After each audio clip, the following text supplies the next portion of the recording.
cada uno de ustedes. Bienvenidos todos a este seminario del posgrado en Ciencias Físicas con el tema Medición de propiedades mecánicas superficiales a nanoescala. Me permito presentar en una breve reseña de nuestro ponente que nos acompaña esta tarde, el doctor Cristian Iván Enríquez Flores. Estudió Ingeniería Química en la Universidad de Guadalajara, una maestría en Ciencias en Ingeniería Química en el ITEC, doctor en Ciencias e Ingeniería de Materiales por el CIBESTAT Unidad Querétaro, hizo un posgrado en el Instituto de Ciencias Físicas de la UNAM y fue profesor visitante en el CIBESTAT Unidad Querétaro. Su tesis de doctorado es sobre películas delgadas de materiales superduros.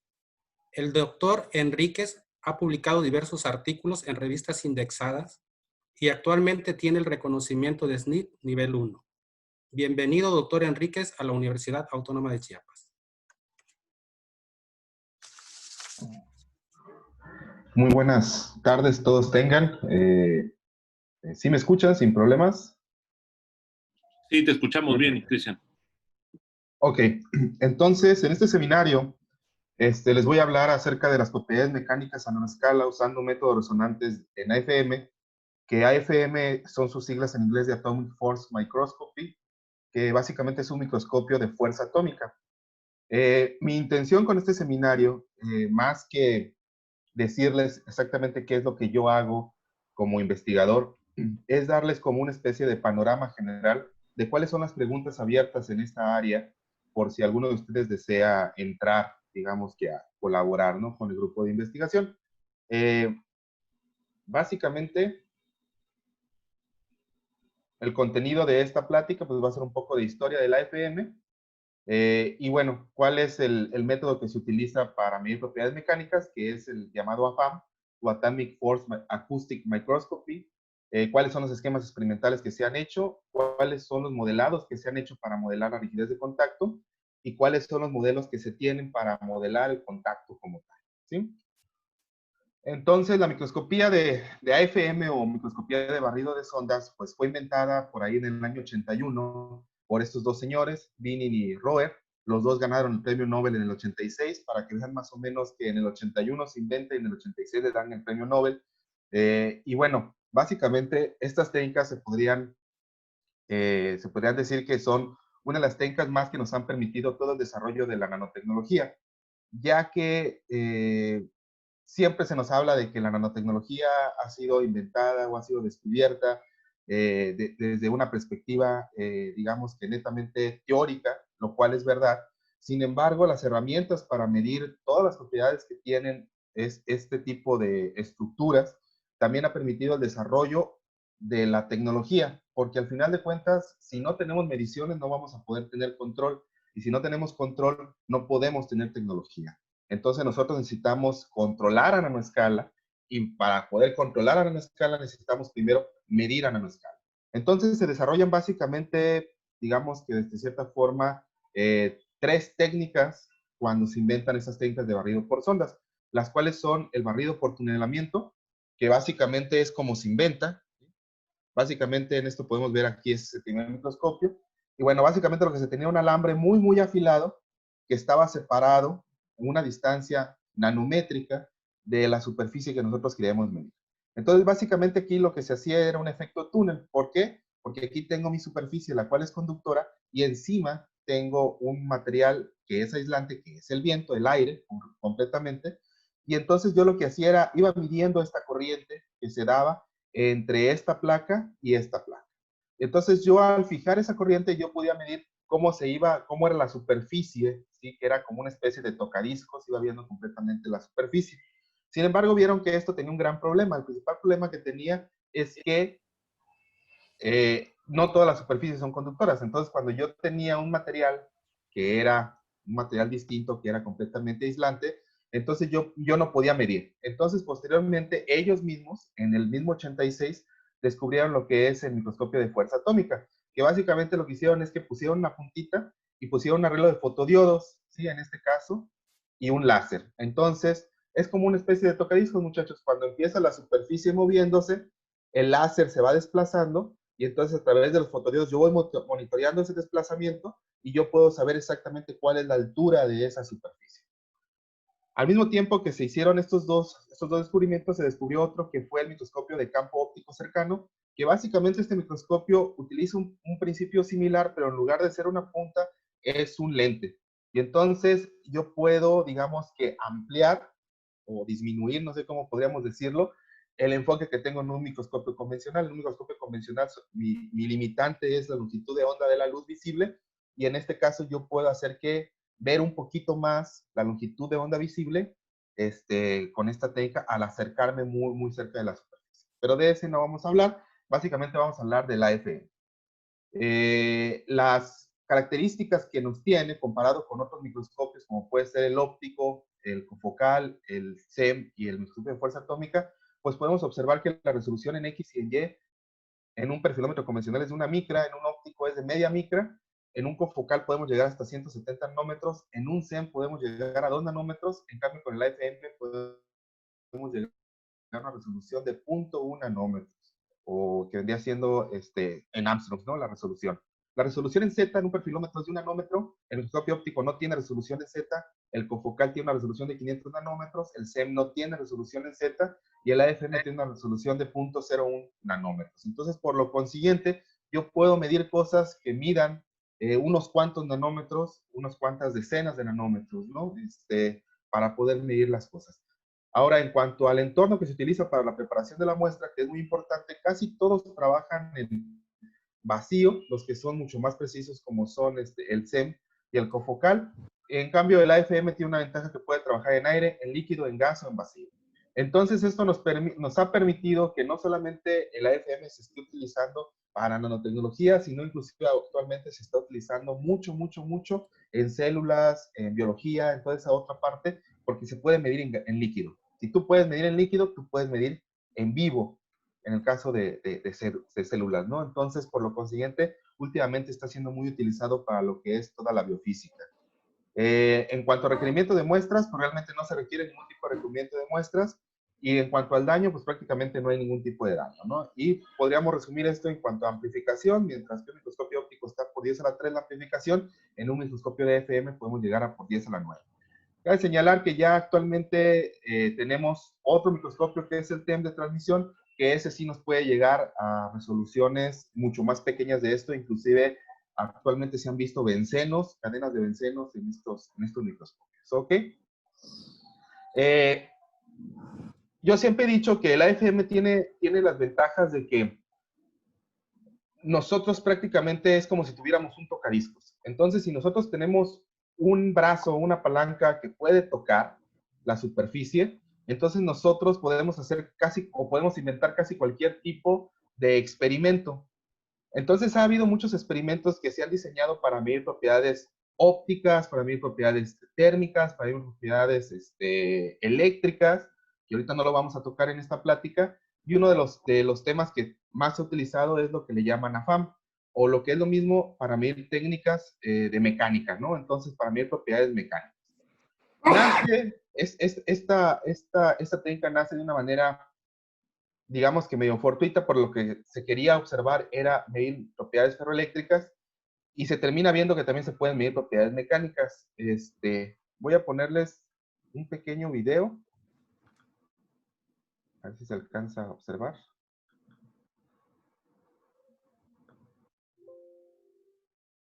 De exactamente cómo es que hace las mediciones. Entonces, básicamente, así es como hacen las mediciones. Es decir, yo tengo una muestra, la cual tiene una muestra de algo, y en medio tiene otra muestra de algo completamente distinto, y entonces, por lo consiguiente, esa muestra, muchachos, puede, en un momento dado, al ir cambiando las frecuencias de resonancia, resonar de una manera distinta. ¿Ok? Y entonces Creo la que no se amplitud ve el de... video, Cristian. ¿No se ve el video? Ah, No. ok. Entonces, déjame...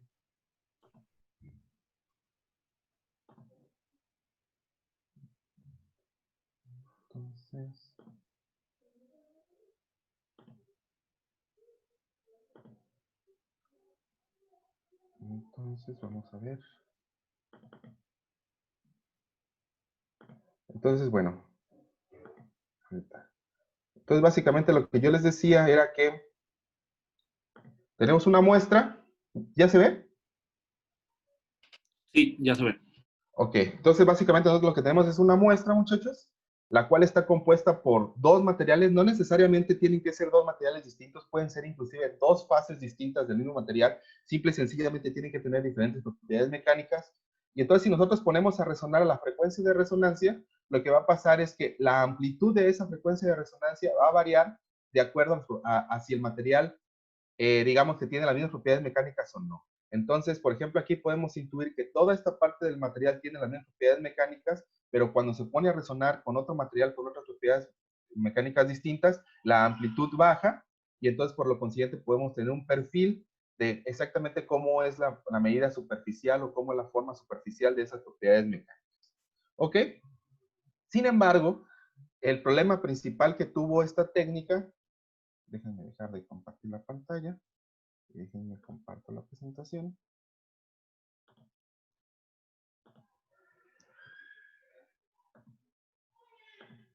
Entonces, el principal problema que se tiene de ese arreglo, que es justamente este arreglo que podemos observar aquí, es que nosotros no podemos medir propiedades cuantitativas. Es decir, solamente podemos observar propiedades cualitativas. Es decir, dónde está un material que tiene las mismas propiedades mecánicas que yo estoy midiendo a esa frecuencia de resonancia y dónde está otro material que no tiene esas propiedades mecánicas en cuanto a la frecuencia de resonancia. Entonces surge la pregunta, ¿cómo hacer para medir las medidas cuantitativas? Es decir, no solamente tener mediciones de mediciones cualitativas, sino realmente poder tener esquemas de propiedades cuantitativas. Entonces, básicamente, la pregunta que podríamos hacernos de cierta manera es si la frecuencia de resonancia, al cambiar de modo libre al modo contacto, va a tener un corrimiento y si ese corrimiento va a estar relacionado con el modo de elasticidad.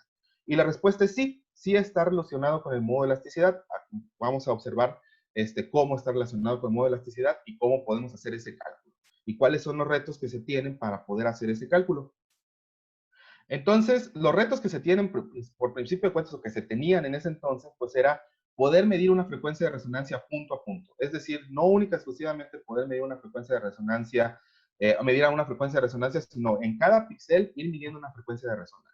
Aparte, teníamos que tener un modelo para encontrar o transformar esos cambios en frecuencia de resonancia a una propiedad que se llama rigidez de contacto. Esta propiedad la podríamos entender como la resistencia en forma tensorial de la plasticidad del material. Así lo podríamos entender. Al final de cuentas, ese es el principal problema, el principal reto que tenemos aquí, que nosotros no tenemos un vector de deformación, sino que tenemos un tensor de deformación. Entonces, realmente, en ocasiones es un poquito difícil ver exactamente qué es lo que estamos midiendo.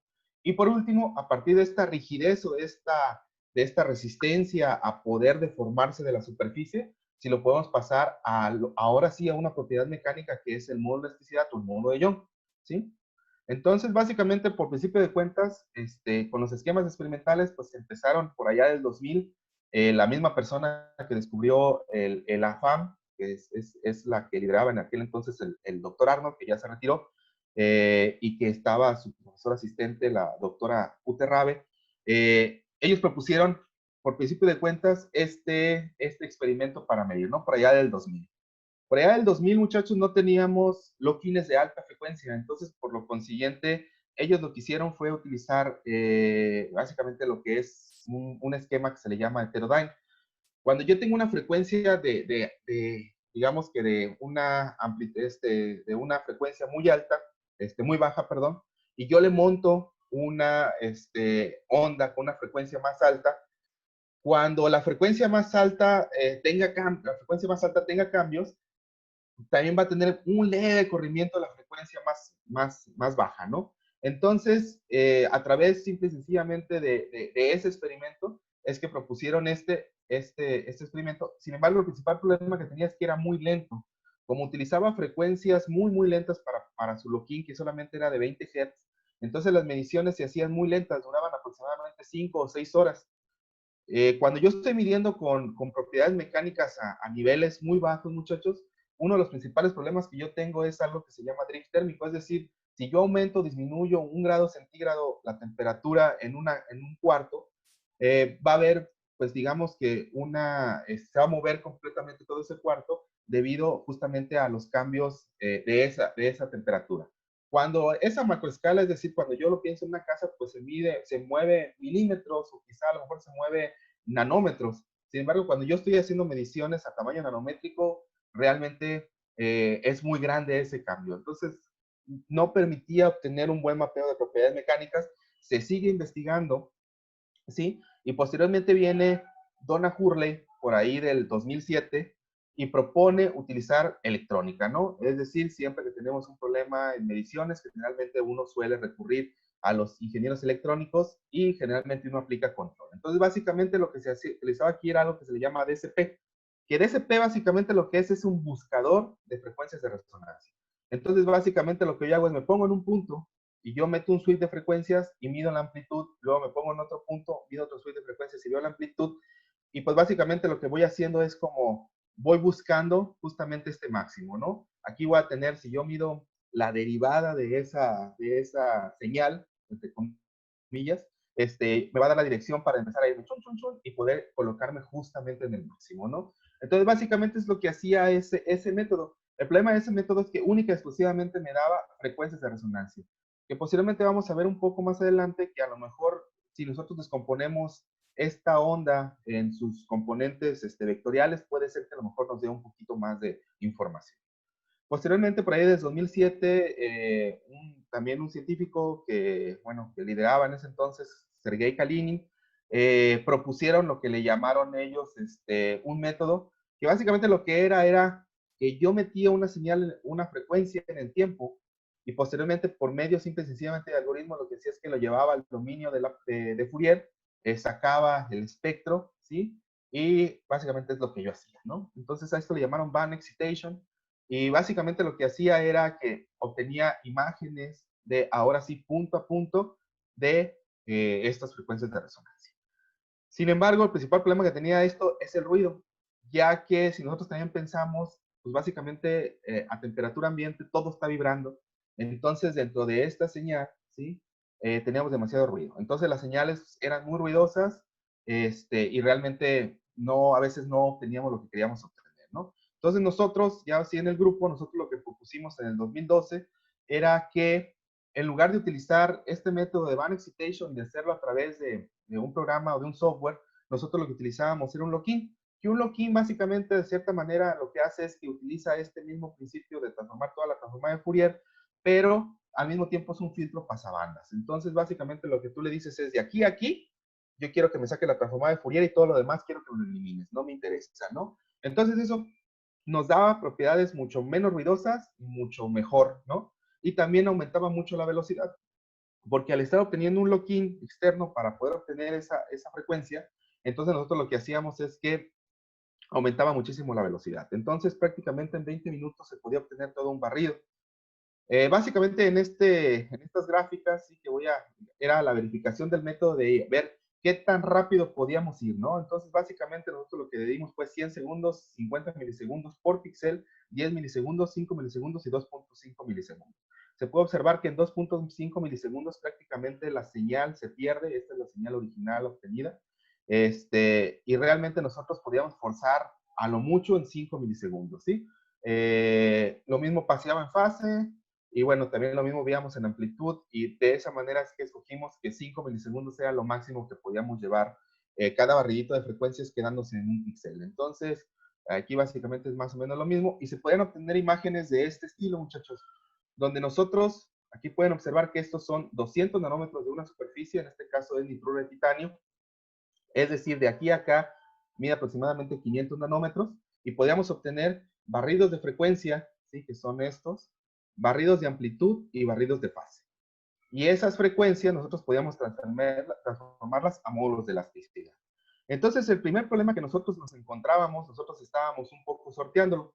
Sin embargo, posteriormente nos dimos cuenta que al momento en que nosotros queríamos hacer las medidas cuantitativas, no solamente necesitábamos una frecuencia, sino quizá necesitamos 2 o 3 frecuencias. Después voy a tratar de explicar eso un poquito más. Y entonces en el mismo grupo de investigación, pero por otro compañero que acaba de terminar su doctorado, hicimos otro método en donde excitábamos la punta, ahora no con un switch de frecuencia, sino lo que hacíamos es que la excitábamos a través de ruido blanco. Si nosotros excitamos con ruido blanco cualquier superficie y nos medimos la respuesta de esa superficie, nosotros lo que tenemos, pues básicamente es todo, absolutamente el espectro de frecuencias de resonancia, ¿no? Aquí el problema es cómo haces el ruido blanco, y si la amplitud de ese ruido blanco es capaz de detectar, en este caso, el AFM, ¿no? Realmente se pudo, el artículo se publicó en el 2020 y nosotros pudimos obtener justamente todas esas frecuencias de resonancia a la vez. Ahora, ¿por qué es importante medir todas esas frecuencias de resonancia, no? El siguiente punto que yo les decía era que después de que se tenían las frecuencias de resonancia, nosotros lo que obteníamos ahora era algo que se llamaba rigidez de contacto. La rigidez de contacto, muchachos, se podría entender hasta cierto punto como la resistencia que tiene un material a deformarse, ¿sí? El modo de elasticidad se puede entender como la energía necesaria para deformar un material. La rigidez de contacto es la resistencia que pone ese material a deformarse, ¿sí? Generalmente, esta rigidez de contacto se obtiene a partir de modelos de este estilo, ¿sí? Donde los modelos de este estilo dependen de propiedades mecánicas, es decir, del modo de elasticidad y del momento de inercia, dependen del amortiguamiento o del medio que se tenga, ese es este término, ya que va a depender de dónde se encuentra este término, y va a depender también en este caso, de la densidad del material, ¿sí? Básicamente nosotros lo que estamos intentando modelar es una viga de este estilo, a ver si tengo una foto real, una viga de este estilo, ¿sí? Que tiene una puntita, justamente, y que está conectado, que está pegada y que está haciendo contacto con una superficie y que las dos están vibrando al mismo tiempo. Entonces, básicamente eso es lo que se tiene que modelar. Mucha gente empezó a trabajar en este tipo de modelos, sin embargo, rápidamente se desilusionaron, principalmente el grupo de del doctor Arnold y el grupo que yo les había de Donna Hurley, se desilusionaron porque a medida de que haces más realistas las geometrías de las puntas, esta ecuación diferencial se vuelve cada vez más compleja y estas relaciones de rigidez de contacto se vuelven cada vez más complejas. Entonces, se optó por una forma 2, que básicamente es cuando no puedes resolver una ecuación de manera analítica, pues, ¿qué es lo que haces? Pues la resuelves de manera numérica, ¿no? Entonces, básicamente, de manera numérica, lo que se puede hacer es aproximar la superficie, muchachos, aquí sí, a resortes y amortiguadores. Es decir, el comportamiento mecánico de cualquier cosa se puede aproximar a través de resortes y amortiguadores puestos en serie, en paralelo, etc. Y es un símil muy parecido a lo que se tiene en eléctrica, que básicamente cualquier circuito, cualquier comportamiento eléctrico que tengamos lo podemos aproximar a resistencias y capacitores. En este caso es exactamente igual. Cualquier comportamiento mecánico lo podemos aproximar a resistencias y a amortiguadores. ¿De qué va a depender esto? De la superficie. Entonces, tú antes de poder medir propiedades mecánicas de manera cuantitativa, tienes que saber exactamente cómo es tu superficie. Ejemplos. Si yo tengo un material, por ejemplo, como un cerámico, como un plato de esos que utilizamos en la cocina cerámicos, ese material se comporta casi como un resorte, es decir, tiene una gran energía en contra de la deformación, pero una vez que logra la deformación, generalmente se quiebra ese plato. Sin embargo, si tienes un material estilo polímero o estilo metálico que tienen una gran resistencia, que los puedes deformar, pero posteriormente se van a recuperar una gran recuperación elástica, entonces va a tener una parte que se va a poder aproximar a un resorte y va a tener una parte que se va a tener que aproximar a un amortiguador. Entonces, tenemos materiales que tienen, ahora sí que comportamientos mecánicos súper complejos, como por ejemplo podrían ser los nanotubos de carbono, los fulerenos, ¿no? Que esas cosas tienen alta rigidez de contacto y tienen alta recuperación elástica, casi un 90 o 80% de recuperación elástica, en donde sí se tiene que jugar con estos resortes y estos amortiguadores para poder hacerlo. Ahora bien, básicamente esos resortes y esos amortiguadores son parte del tensor de deformación. Es decir, cuando yo tengo un material y yo quiero deformarlo, no solamente se va a deformar en tres direcciones, es decir, no se va a deformar nada más en Y, en X y en Z, sino que se va a deformar en XX, en XY, en XZ. Entonces, por lo consiguiente, cada uno de estos solamente me puede aproximar una sola dirección, es decir, el resorte solamente lo puedo poner en esta dirección, no lo puedo poner en esta dirección, pero es muy difícil que lo rote o que lo ponga. Entonces, por lo consiguiente, muchachos, es difícil obtener, digamos que una aproximación realista. Entonces, realmente lo que muchas veces en ocasiones se desea hacer es aproximar el comportamiento en esta dirección, que es en el comportamiento donde realmente nos interesa la deformación, y las otras distancias, aproximarlas con este caso, con amortiguadores o resortes, simple y sencillamente para que den un poco el comportamiento general de esta dirección, ¿ok? Sin embargo, si lo pensamos en matemáticas sencillas, yo voy a necesitar tantas frecuencias de resonancia para obtener esos constantes de resorte como resortes o amortiguadores pongan. Es decir, si yo pongo un amortiguador y un resorte, pues voy a necesitar dos ecuaciones que por lo menos mínimo 2 grados de libertad para poder calcular esa constante de resorte y ese amortiguador que a su vez van a ser en propiedades mecánicas. Entonces, por lo consiguiente, es donde se pone importante lo que yo les decía anteriormente. En el primer método que nosotros desarrollamos, sí logramos obtener y medir cuantitativamente las frecuencias de resonancia, pero solamente una. Entonces, por lo consiguiente, no era tan acertado este método. Entonces, por esta razón es que optamos por diseñar otro método en la misma área para poder obtenerlo, ¿no? Y generalmente, este tipo de modelos se resuelven a través de elemento finito, ¿sí? Entonces, básicamente se puede modelar la punta y la muestra, ¿sí? Y tú le puedes poner tantos resortes y aquí amortiguadores tengan, y tú puedes de esa manera poder encontrar las propiedades mecánicas, en este caso de casi cualquier cosa, siempre y cuando tenga suficientes frecuencias de resonancia para poder ajustar los modelos a esas frecuencias, ¿ok? Eh, Básicamente eso es lo que se tiene, ¿no?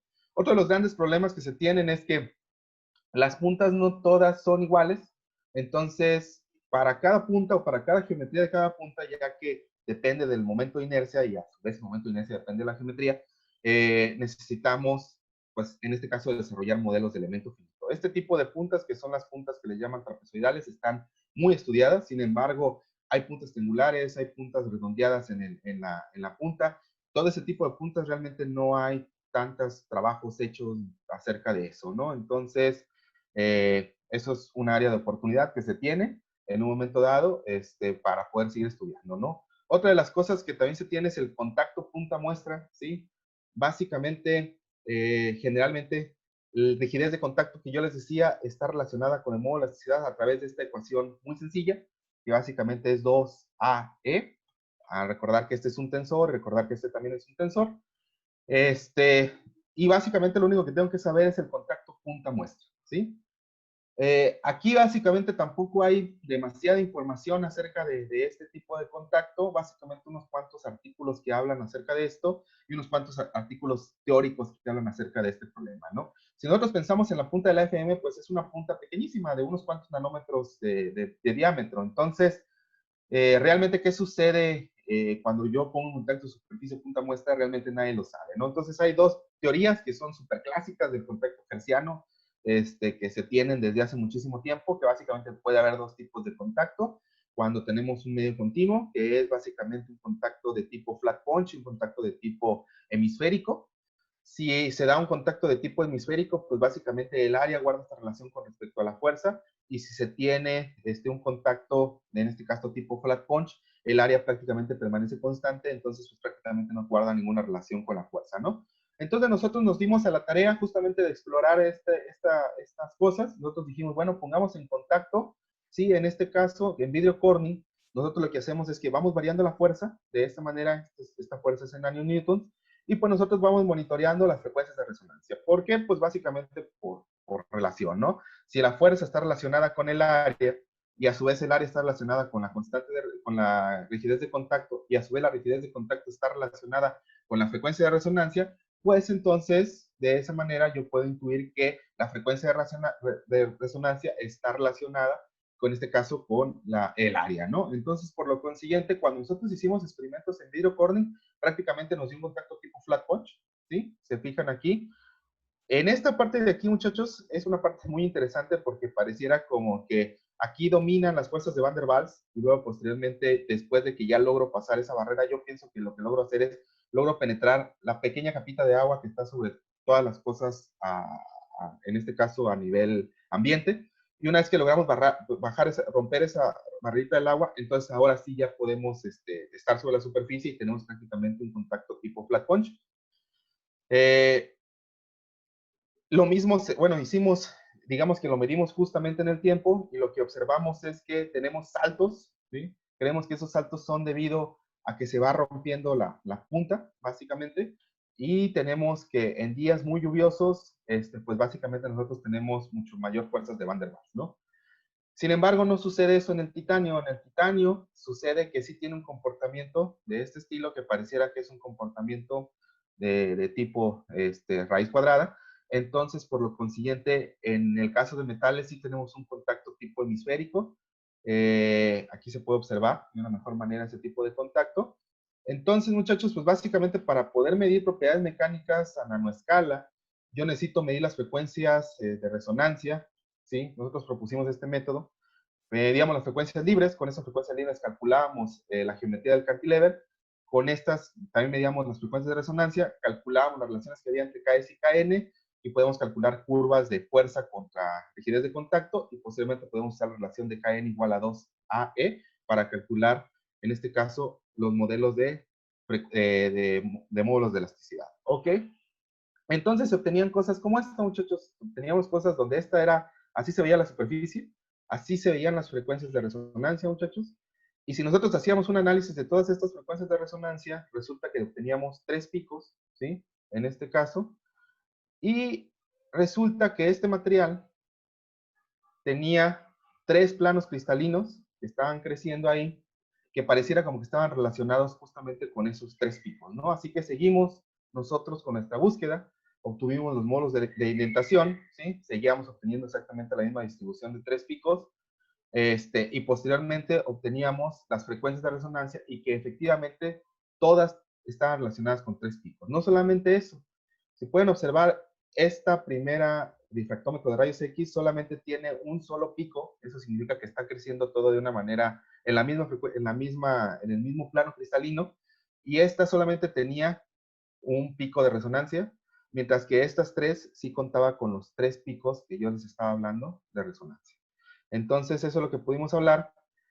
Y bueno, otra de las preguntas, digamos que hasta cierto punto que nadie ha estudiado o nadie se ha preguntado es exactamente si estas frecuencias que yo tengo aquí las descompongo en su amplitud y su fase, yo puedo obtener un mapa de amplitud y un mapa de fase, y exactamente qué significan esas amplitudes o esas fases, ¿no? Nosotros creemos, o bueno, yo la manera como yo lo entiendo, pero nuevamente piensen lo que esto es un tensor, entonces por lo consiguiente no es tan lineal, es que la amplitud tiene que ver, muchachos, con que si yo tengo la misma amplitud, por ejemplo, aquí tengo partes sombreadas, negras, y aquí tengo partes claras y tengo partes rojas, ¿no? Las partes negras son las que vibran menos, mientras que las partes más amarillas son las que vibran más y las partes rojas son las que vibran de manera intermedia, ¿no? Esto lo podrían ver como un tambor. Mientras yo lo respire más, va a tener, en este caso, la onda que resuene va a ser menor o mayor, ¿no? Su frecuencia, ¿no? Y su amplitud también. Entonces, justamente va a tener con eso. Tiene las mismas propiedades mecánicas, pero tiene mayor cantidad de esfuerzos residuales, es decir, está más estirada o menos estirada, o más curviada o menos curviada, ¿no? Y en el caso de la fase, muchachos, yo creo que tiene que ver con dominios, en este caso, elásticos, es decir, todas las partes rojas tienen la misma dirección de crecimiento o la misma dirección de tensor del modo de elasticidad, mientras que todas las otras partes tienen otra dirección. Entonces, por lo consiguiente, si yo tengo un cristal cuadradito, vamos a suponer, y lo tengo en una dirección cristalográfica, si yo lo roto a lo mejor 180 grados, obtengo las mismas propiedades mecánicas, pero sin embargo tiene otra dirección cristalográfica.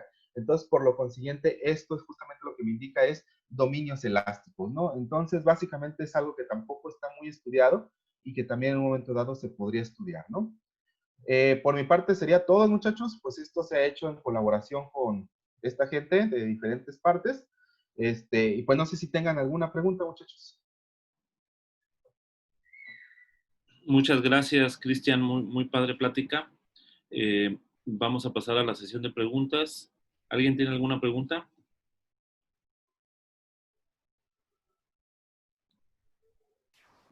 No. yo voy a hacer una pregunta Ok. para animarlos. Justamente en esta última sección, la diapositiva 31 y 32, donde hablas de como una especie de diagrama de fases para la amplitud y para la fase, ¿no? Sí. Se muestra que el material, digamos, es como si entiendo bien, es un mapeo que es como un mapeo elástico, ¿no? De las propiedades Sí. elásticas del material. ¿Qué tipo de material ahí están tratando? Es un nitruro de titanio, el cual es un cerámico, y este material tiene una de las características, es que cuando lo creces en ciertos planos cristalinos, es muy duro. O sea, más o menos para que tengan una idea, el material más duro conocido es el diamante, tiene 100 gigapascales de dureza, y un acero convencional tiene aproximadamente 8 o 9 gigapascales, ¿no? Este material alcanza los 35, casi 40 gigapascales de dureza. Ahora, ahí lo que me llama la atención es, ¿este material es cristalino, así como el diamante? Es O cristalino, así es tipo cloruro de sodio, es ok. en este caso. ¿Por qué se muestra, digamos, en el mapa, tanto de la amplitud como de la fase, tanto desorden, digamos, mientras, digamos, en cuanto a su propiedad de elasticidad, y no se refleja, digamos, como alguna simetría que, pues, al final tiene los materiales cristalinos? Sí, fíjate que esa parte es muy interesante. Este, Hay una teoría, bueno, hay distintas teorías de por qué los materiales son duros, ¿no? El cristal más duro que conocemos, el diamante, es un material completamente cristalino que está creciendo en una sola dirección, casi casi es un monocristal. Y entonces este material pues básicamente obtiene su dureza porque todos los enlaces internos son covalentes y el enlace covalente es el enlace químico más fuerte que se pueda conocer, ¿no? Sin embargo, hay otro tipo de endurecimiento de los materiales, ¿no? En este caso está el endurecimiento clásico de las espadas medievales. Siempre les cuento esa historia de que en el medievo, pues básicamente un tipo de fabricación fue la que hizo que conquistaran básicamente en este caso, los moros a los europeos, porque los moros tenían acero reforzado y básicamente ellos lo que hicieron es que le metían ciertas dislocaciones a base de golpes y entonces eso hacía que estuviera duro, ¿no? Nosotros aquí creemos justamente que no es que el material esté desordenado del todo, sino en esta imagen puede observarse un poquito mejor, eso es lo que voy a decir. Las partes azules son partes, digamos que menos duras o más blandas, mientras que las partes rojas son partes más duras, ¿sí? Entonces, en esos materiales que a través de deformaciones se endurecen, lo que pasa es que yo, digamos que tengo una fuerza, la fuerza penetra, digamos que sobre el material. Entonces, lo que pasa es que en estos materiales blanditos o más blandos, como quien dice, se difunde la mayor cantidad de energía y posteriormente esa energía en las partes más duras ya llega como que una menor cantidad de energía y eso es lo que está haciendo que el material se endurezca. Y también otra de las cosas es que no solamente eso, sino que estas partes blanditas, entre comillas, si se fijan aquí, está la escala de 200 nanómetros, es aproximadamente de 10 nanómetros. Entonces tenemos una cantidad infinita de partes blanditas sobre una superficie dura y esa parte blandita es la que absorbe, en este caso, la mayor cantidad de energía y permite que el material no se quiebre ante la deformación o ante la energía que nosotros en este caso estamos haciendo. Entonces, de cierta manera, esas partes fungen como receptoras de energía, se puede decir, como que receptoras de energía. Interesante, porque como que me recuerda un poco al diagrama de fases de una tensión de fase, por ejemplo, líquido-gas, ¿no? Sí, en este caso justamente son dos fases, ¿no? Tenemos una fase dura y una fase blanda, ¿no? Se podría decir de esa manera, ¿no? Bueno, está interesante. ¿Alguien más tiene alguna pregunta?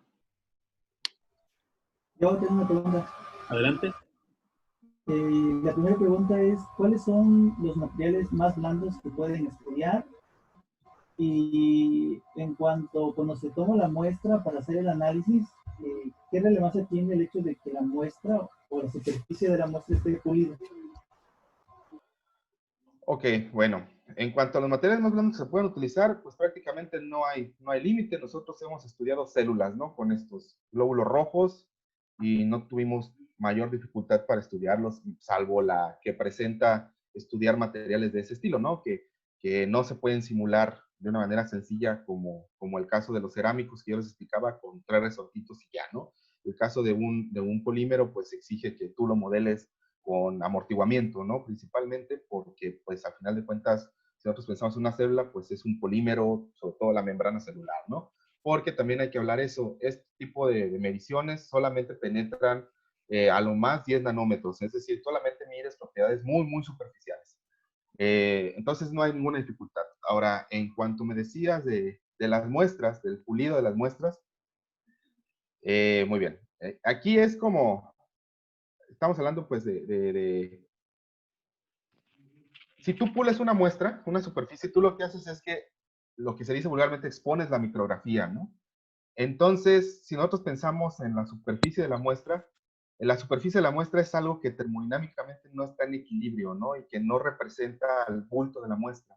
Entonces, generalmente se pulen esta clase de muestras para revelar realmente cómo está, digamos que más hacia el centro, hacia el bulk material, y poder medir ahí, y ahí sí se tiene como una especie de estándar. Si tú no pules hasta cierto punto, tú básicamente lo que estás midiendo es la superficie que puede ser un óxido, inclusive, ¿no? Entonces, no estás midiendo tu material, estás midiendo una capa de óxido o una capa de agua, inclusive, ¿no? Entonces, por esa razón, ahora sí que dependiendo de la precisión que tú quieras, inclusive nosotros en algunas muestras lo que hacíamos era que las medíamos en ultra alto vacío, ¿no? O sea, hacíamos un ion beam milling, o sea, lo que hacíamos es que hacíamos una erosión completamente de la superficie con un cañón de electrones y posteriormente de eso ya medíamos sobre esa superficie, ¿no? Para poder asegurarnos que estábamos midiendo sobre la superficie y no sobre la capa de óxido, ¿no? Pero bueno, ahí sí depende mucho de para qué la quieres, ¿no? Si lo que te interesa es la capa de óxido, pues no se pule, ¿no? Gracias. Sí. ¿Alguien más tiene alguna pregunta? Sí, doctor, buenas tardes. Quería preguntar sobre, en las gráficas vi varios picos de resonancia. Entonces, mi pregunta es, ¿por qué hay varios tipos de resonancia en estos materiales? Bueno, la resonancia mecánica se da en todos, ¿no? O sea, todos absolutamente tienen una infinidad de frecuencias de resonancia y pues básicamente es porque en este caso las frecuencias, ¿cómo podemos decir? Las ondas que interaccionan igualan, ¿sí? En este caso al ordenamiento que tenemos nosotros para empezar a resonar, ¿no? Entonces eso se da, pues es un fenómeno que se da en prácticamente cualquier superficie sólida, ¿no? Todos absolutamente, bueno, creo que muchos se acordarán, o si no, a lo mejor se los comentaron el famoso, cuando se rompió este puente famoso de Estados Unidos, no recuerdo el lugar, de que básicamente el viento llegó a la frecuencia de resonancia natural del puente y el puente colapsó, ¿no? Entonces, a partir de ahí, pues, ahorita todos absolutamente, cada vez que hacemos una pieza mecánica, lo primero que se hace es, se le hace un análisis modal para ver si alguna frecuencia a la cual se está trabajando no llega a la frecuencia de resonancia y por lo consiguiente no destruya, ¿no? El motor, el material, lo que sea, ¿no? Entonces, pues básicamente se da por esa razón, ¿no? O sea, básicamente lo que se iguala es la frecuencia a la frecuencia natural o a los modos vibracionales naturales, en este caso de los átomos, como están unidos, y entonces por la consiguiente empieza a vibrar, ¿no? ¿Alguien más tiene alguna pregunta? Sí, una duda más tengo es, cuando la frecuencia el que se aplica alcanza la frecuencia natural, entonces no debería solamente existir un solo frecuencia de resonancia. No, porque, bueno, en este caso, pues tenemos armónicos, ¿no? Entonces, pues digamos que tenemos una sucesión de armónicos y pues básicamente, bueno, no sé si estoy entendiendo tu pregunta, pero a lo mejor te la contesto con esta cosa, ¿no? Este es un solo material, ¿ok? Este es un solo material. Sí, está en contacto, perfecto. Es un solo material. Este es el mismo nitruro de titanio que yo vi. Tenemos una frecuencia de resonancia natural aproximadamente como en 140 kilos. Luego después tenemos la segunda frecuencia de resonancia natural como en 250. Tenemos una tercera como en 500. Y si nosotros siguiéramos midiendo, nosotros podríamos seguir teniendo N frecuencias de resonancia que básicamente son los armónicos de esa función.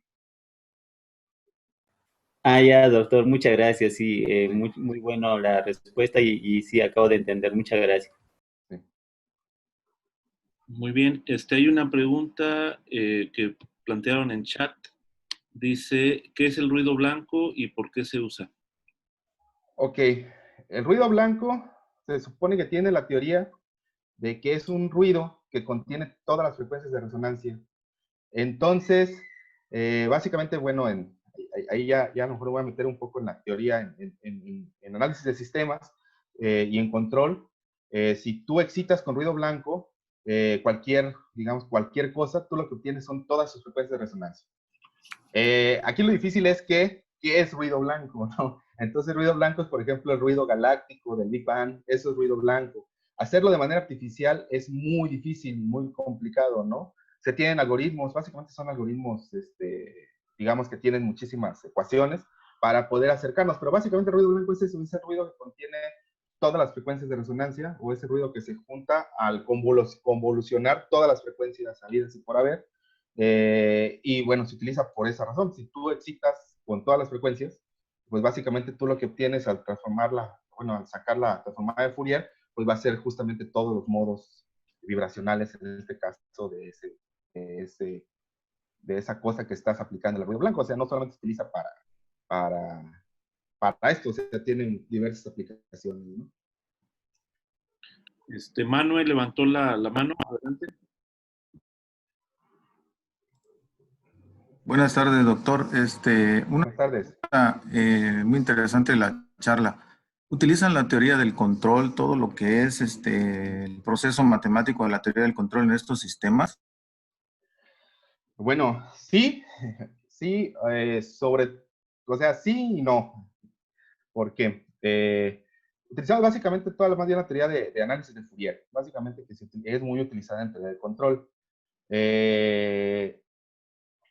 En esta parte de la FM como tal, ¿sí? Es decir, la FM como tal, ya tienen softwares que ellos se utilizaron, porque básicamente tú lo que haces es que dejas, como quien dice, se le llama deflexión, lo que es lo mismo, haces que este cantilever o esta villita toque la superficie a una fuerza constante, ¿sí?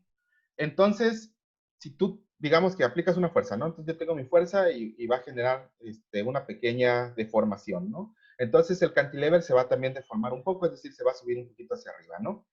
Entonces, imagínate que yo voy tocando la superficie y de pronto encuentro algo, una protuberancia, ¿no? Se podría decir, ¿no? Entonces lo que va a pasar es que va a dejar de tener esa fuerza. Entonces aquí lo que se hace es que a través de un sistema de control se le ordena a la FM a decir, no, tú bájate lo más rápido posible para que otra vez llegues en este caso, a la fuerza que estamos diciendo. Pero eso no lo diseñamos nosotros, ¿no? Eso ya lo diseña, como que dice el fabricante, ¿no? Y nosotros, pues realmente de teoría de control, única exclusivamente utilizamos análisis de Fourier y estas ecuaciones, ¿sí? Esta ecuación, ¿dónde están? También se pueden resolver un poquito, son ecuaciones diferenciales que también se pueden resolver un poco con análisis de sistemas, pero no se utiliza realmente mucho, ¿no? Se utiliza más lo que es electrónica, ingeniería electrónica. Muy bien. Hay una pregunta del doctor Jorge González Gutiérrez. ¿Quieres hablar o la realizo, Jorge? Bueno, si no, ok. La pregunta de Jorge ¿es posible medir la adhesión entre superficies con AFM? Si es así, ¿cómo se lleva a cabo? Sí, es posible. No se hace con esta técnica, se hace con una técnica que se llama análisis de fuerza. De hecho, aquí tengo la adhesión. A ver, aquí está. Así es un análisis de fuerza convencional. Básicamente lo que yo hago es que puedes aplicar fuerza sobre la superficie, y posteriormente, si se fijan, aquí hay como una especie de piquito. A lo mejor si lo hago más grande. Hay como una especie de piquito. Ese piquito es la fuerza de adhesión, porque lo que se hace es que se deja de aplicar esa carga y luego después se hace una especie de descarga o se va subiendo hacia arriba. Entonces la fuerza de adhesión justamente es ese piquito que es como el despegue, ¿no? Está pegado por la fuerza de adhesión y entonces ¡tac! Se despega. Y es justamente esta pequeña fuerza, ¿no? Y es el orden de magnitud de, bueno, en este caso, por ejemplo, el flujo de titanio, no, de vidrio Corning es súper pequeño, o sea, estamos hablando de órdenes de magnitud de 10 nanonewtons, más o menos, esas son las órdenes de magnitud. Ah, bueno, aquí se aprecia un poquito mejor. Aquí está la fuerza de adhesión. Muy bien. Hay otras dos preguntas de parte de Eduardo. Adelante. Sí, buenas tardes, doctor, buenas tardes. Buenas tardes. Ahí, no sé si el ejemplo que sí era el del de Tacoma, creo, en el estado de Washington, ¿no? Que colapsó en los años 50, creo, ¿no? En los el años viento, ¿no? 50. Es un efecto de resonancia. Sí, exactamente. Ese es el puente que colapsó. A partir de ahí ya todas las asociaciones de ingenieros civiles te piden una prueba en este caso, de análisis modal, para ver que tus frecuencias de resonancia naturales no estén con alguna frecuencia de resonancia de tu puente o tu coche, o etcétera, ¿no? Porque, perdón, también había escuchado, de que algunos aviones en esos tiempos también habían tenido problemas, las alas entraban en resonancia, ¿no? Y algunas se desprendían o tenían daño estructural muy fuerte, ¿no? No sé si Sí, fue efecto efectivamente. también de la...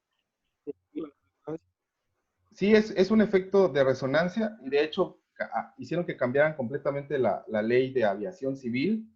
En la actualidad es muy rígida. De hecho, en la actualidad, para poder tú cambiar un material o para poder diseñar un avión, tú necesitas que el avión haya volado las horas que efectivamente tú dices que va a durar. Se tienen que hacer la prueba. Hay unos simuladores gigantes, principalmente en Alemania creo que tienen, y tienen otro en Estados Unidos, donde, por ejemplo, si tú vas a cambiar las llantas y tú dices que dura 5,000 aterrizajes, tú tienes que poner a aterrizar y a subir 5,000 veces para poder efectivamente cambiar cualquier tipo de material. Justamente por eso, porque antes se hacía por simulación y posteriormente, después de que les falló un poquito la simulación por ahí, pues lo que se optó mejor es por hacerlo de manera experimental. Por esa razón, en muchas ocasiones, en aviación nosotros tenemos tecnología de aproximadamente hace 5 años por esas pruebas, porque duran hasta 5 años esas pruebas en realizarse. No, gracias, doctor. Muy bien. Aquí hay otra pregunta de Manuel. Si gustas, puedes hacerla. Nada más tocando ese tema que decía acá el doctor sobre la resonancia, que sí en mecánica pues hay que evitarla, ¿no? Pero y la contraparte, ¿no? Que en la electrónica los circuitos sí son muy importantes, o sea, sí es importantísima la resonancia, es una algo contrario, ¿no? Es una más una observación. Gracias. Sí.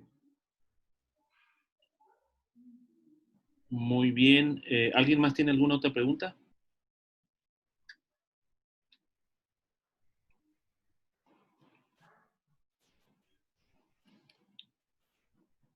Bueno, pues si no hay más preguntas, la manera de aplaudir la excelente plática, en este caso del doctor Cristian, es con las reacciones que están aquí abajito y ahí se aplaude. Muchas gracias. Muchas gracias, Cristian, y si te puedes esperar un poquito para la entrevista, ¿no? Sí, está bien. Y pues muchas gracias a todos por asistir. Así nos vamos a estar viendo cada semana a las 2:30 de la tarde. Vamos a tener pláticas con profesores de aquí de la facultad y profesores externos. De hecho, aviso, va a haber otra plática también de AFM. Nos va a platicar el doctor Jorge Luis Menchaca de Monterrey, para que Sí. en un futuro, bueno, va a ser un poquito más adelante, creo que por ahí de noviembre, no me acuerdo la fecha, pero para que todos asistan, ¿no? Ahí también, para que se le dé continuidad a este tema.